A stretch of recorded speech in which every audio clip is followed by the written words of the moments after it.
Oi, Mentes, tudo bem? Hoje eu tô aqui até empolgada de óculos para parecer mais intelectual, para a gente falar da minha escola favorita da literatura, que é o realismo, e do autor mais incrível do mundo, que é o Machado de Assis.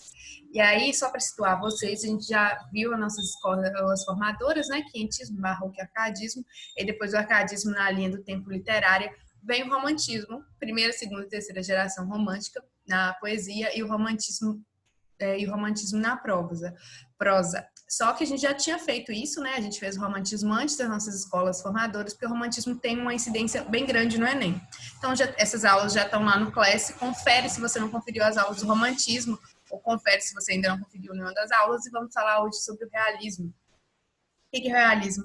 É essa escola antirromântica. Deixa eu passar aqui. Se o romantismo estava muito subjetivo, se é a escola do subjetivismo, do eu, o realismo agora é a literatura objetiva, objetivista, de uma linguagem simples, mas é uma linguagem que dá ciclos, né? É uma literatura lenta, assim, demorada de ser lida, mas é uma linguagem objetiva, dentro do possível, né? É, Nessa narrativa lenta sendo. E vai falar sobre um mundo menos idealizado. Os românticos, eles estão escrevendo depois da Revolução Francesa, então eles estão com aquele ímpeto de que o homem consegue tudo, aquele ímpeto meio iludido. O realista não. O realista ele já está escrevendo num mundo que está na segunda revolução, que está após a segunda revolução industrial, onde o capitalismo está aflorando suas desigualdades. Por isso Marx vai criticar, mas outros autores vão dizer que não, que tem um determinismo social, onde o mais apto vence, e isso é normal. E aí outros autores vão falar vão dizer que não. A gente vai ter Comte também lançando a teoria positivista e criando a sociologia que as ciências humanas também tem que ser igual às ciências naturais, que você tem que ter fé na ciência, tem que ter um método que vai dar um resultado. Então, a ciência está ganhando muita forma no século XIX. É no século XIX que a gente está separando química, física e matemática para ser estudados nas universidades, não mais só filosofia. Então, assim, a gente está ficando específico nas ciências. Então, essa literatura agora ela não vai deixar mais de ser subjetiva, ela vai ser mais geral, porque o homem é sempre fruto da sua época. Aqui no Brasil, a gente vai estar vivendo a transição do fim do segundo reinado. Dom Pedro II já que vai ser deposto, a nossa escravidão acabou, demorou, mas acabou. E a gente está indo para a república. Essa república que é positivista, né? Ordem e progresso, vamos atrás desse progresso, vamos acabar com essa lentidão. Então, esse é o nosso contexto. E aí agora a gente vai falar das obras e dos autores. Na Europa, a gente tem dois grandes pilares. A gente vai falar do pilar português, que é esse de Queiroz, com seu livro Primo Basílio. E na França a gente tem Gustave Flaubert, com a Madame Bovary, ou Bovary, né? Meu francês é excelente, vocês podem perceber. Esses dois livros vão falar de uma mulher adúltera. Tanto Luísa, no Primo Basílio, que vai reencontrar seu amor da juventude, que vai se sentir balançada e que vai pensar se ela trai ou não e depois vai ser chantageada pela sua empregada para não viver esse amor. Como a Gustave Flaubert, que vai arrebentar a porta na França mesmo. Eu falo que ele chuta a porta porque ele vai falar de uma mulher que não tem um amante só, ela tem vários amantes.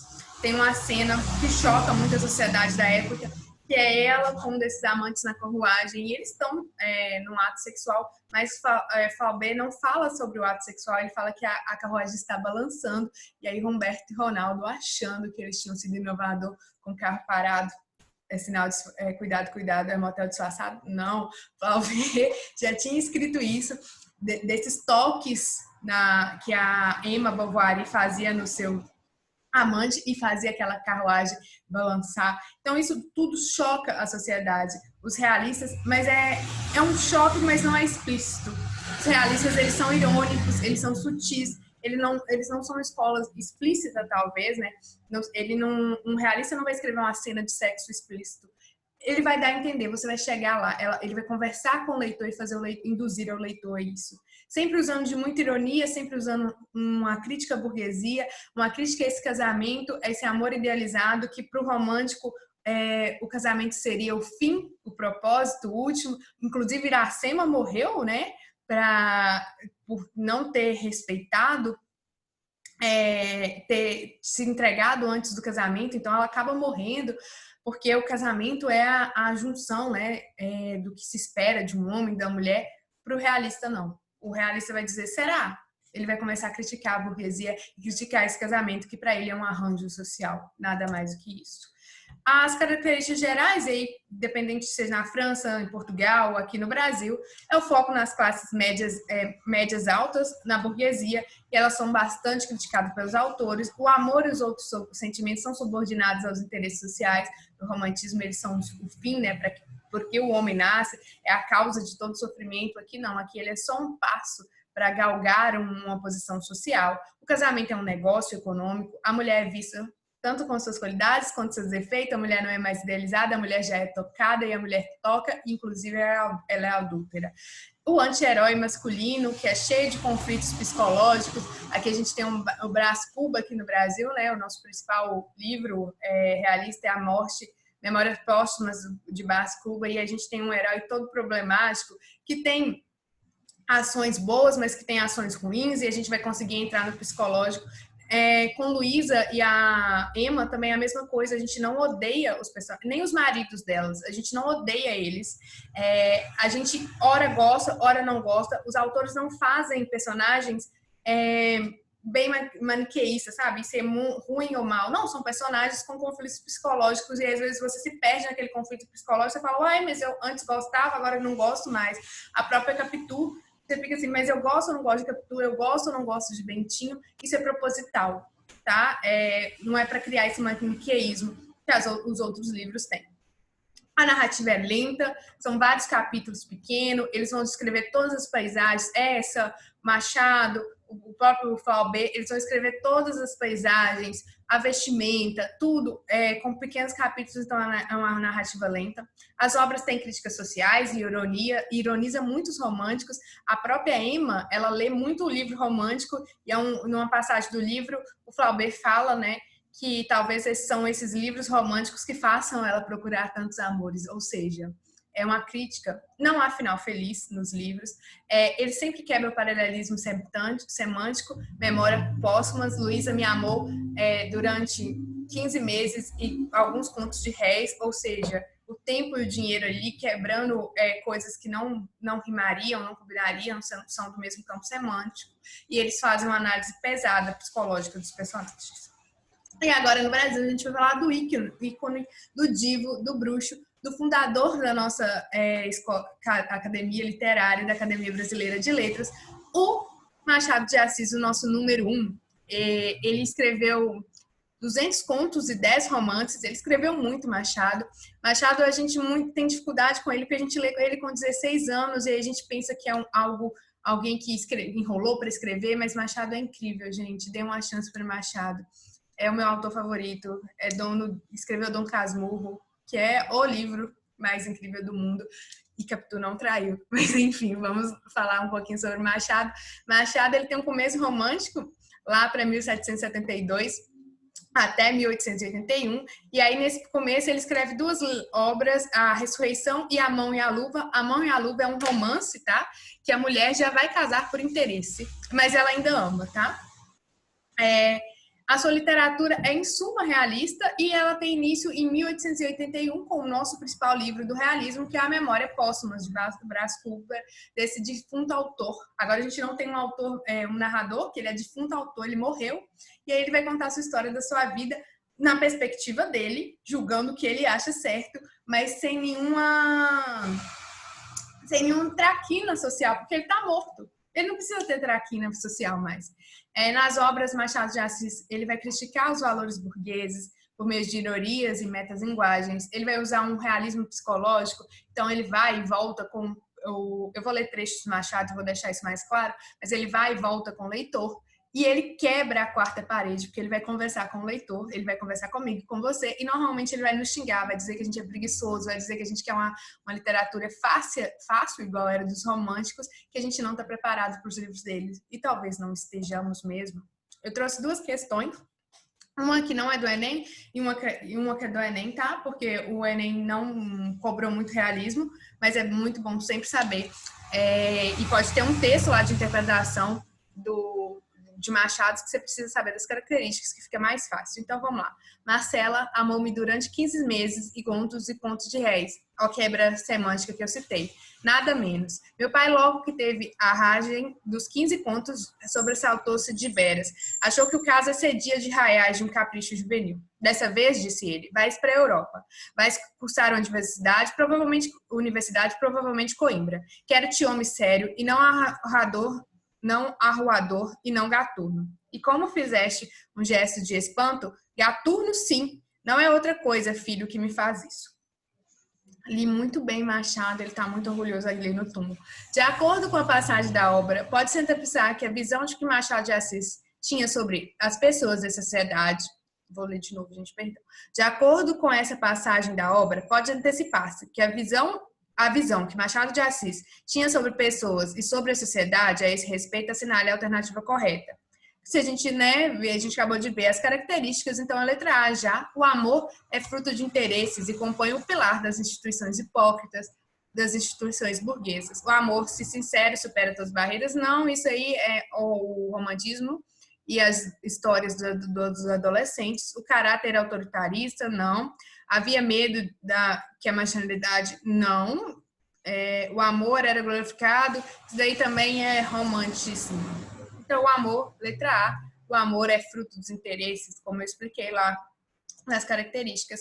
Agora, essa questão que é a 122 do Enem de 2013, deixa eu só passar para vocês aqui para eu poder ler, é do capítulo 54, a pêndula. E aí, quando o Brás beija a Virgínia, que era sua namorada de infância, qual deixou ele para um homem mais rico, tá? E aí, depois... Ai, gente, vou ter que mexer vocês. Perdão. Rapidinho, só para eu conseguir ler. E aí, depois eles se encontram e Virgínia trai. Todas as mulheres do realismo traem, né? Elas deixam essa característica. Todas não, Capitu não traiu. Mas elas deixam essa áurea de anjo. Saí dali a saborear o beijo. Não pôde dormir. Estirei-me na cama, é certo. Mas foi o mesmo que nada. Ouvi as horas todas da noite, usualmente. Quando eu perdi o sono a bater da pêndula, fazia-me muito mal esse tic-tac soturno, vagaroso e seco. Parecia que a cada golpe que eu ia ter um instante a menos de vida. Imaginava então um velho diabo sentado em 2 sacos, o da vida e da morte, a tirar as moedas da vida para dá-las à morte. Conta assim: outra menos, outra menos, outra menos, outra menos. O mais singular é que o relógio parava. Eu lhe dava corda, para que não deixasse de bater nunca. E se eu pudesse contar todos os meus instantes perdidos?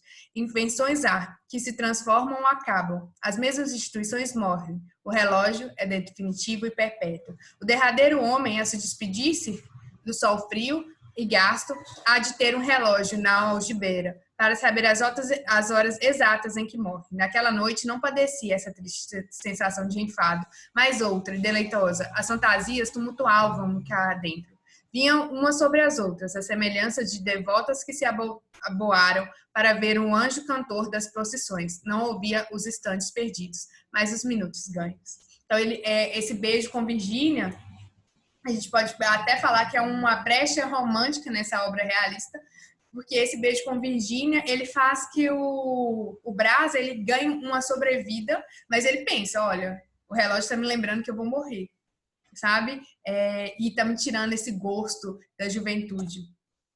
O capítulo apresenta o instante que Brás Cuba revive a sensação do beijo trocado com a Virgínia casada com Lobo Neves. Nesse contexto, a metáfora do relógio descontrai certos paradigmas românticos. Por quê? O narrador e a Virgínia não têm percepção do tempo em seus encontros adultos. Eles têm, né? Ele está falando que o tempo vai tirar deles a vida. B. Como defunto autor, Brás Cubra reconhece a inutilidade? Não, ele não reconhece.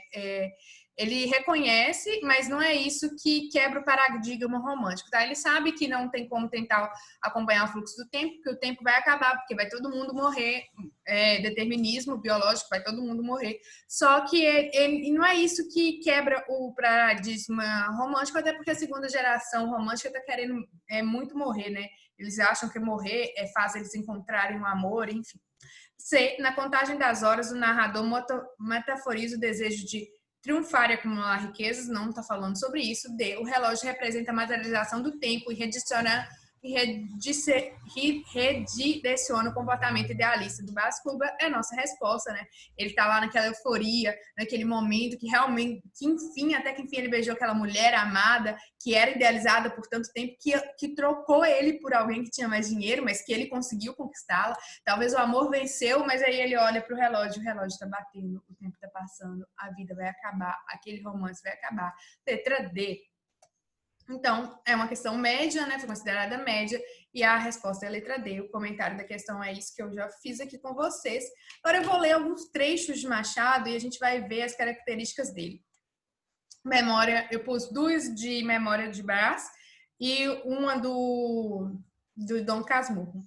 A fraqueza é a primeira virtude de um defunto, pois na vida o olhar da opinião, o contraste dos interesses, a luta das cobistas, obrigam a gente a calar os trapos velhos, a disfarçar os ragões e os remendos, a não estender ao mundo as revelações que faz a consciência.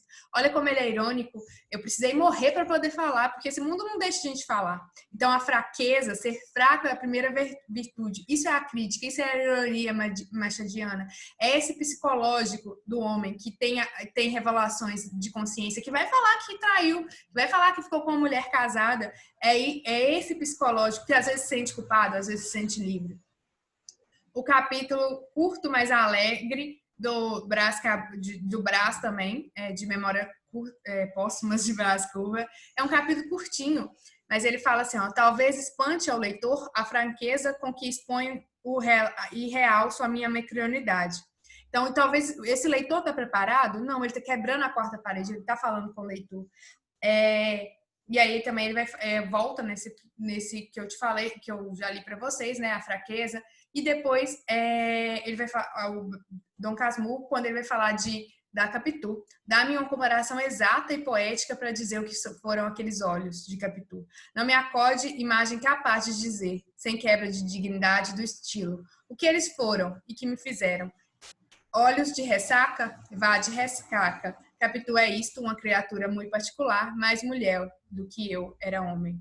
Então, ele vai dizer que ele é medíocre, como um homem do romântico nunca diria que ele é medíocre. Ele está falando, eu sou medíocre, eu sou manipulável, eu sou fraco e eu sou burguês. E assim, e aí? No meu íntimo, eu sou pequeno. Mas para a sociedade, eu tenho que me vestir de capas, eu tenho que me vestir de máscaras e viver nessa sociedade. É isso, gente. Eu espero que tenha ficado entendido. Qualquer dúvida é só mandar. E até a próxima. Eu vou fazer um quiz musical hoje, falando do Humberto e Ronaldo e do Gustavo Flaubert. Espero que vocês acertem. Beijos!